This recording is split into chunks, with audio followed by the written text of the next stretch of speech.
Hello everyone, welcome back to our YouTube channel WebToTech. Today in this video, I am going to show you how to find Binance Pay ID on Binance account. So let's jump to the process. First, open your Binance application on your mobile phone.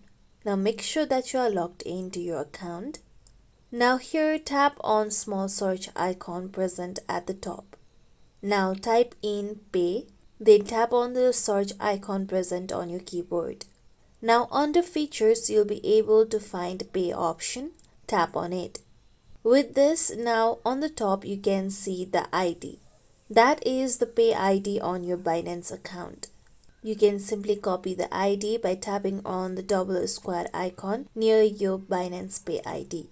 And this is how we can find Binance Pay ID on Binance account. Thank you for watching everyone. If you like this video, please like, comment and share. And don't forget to subscribe to our channel for more videos.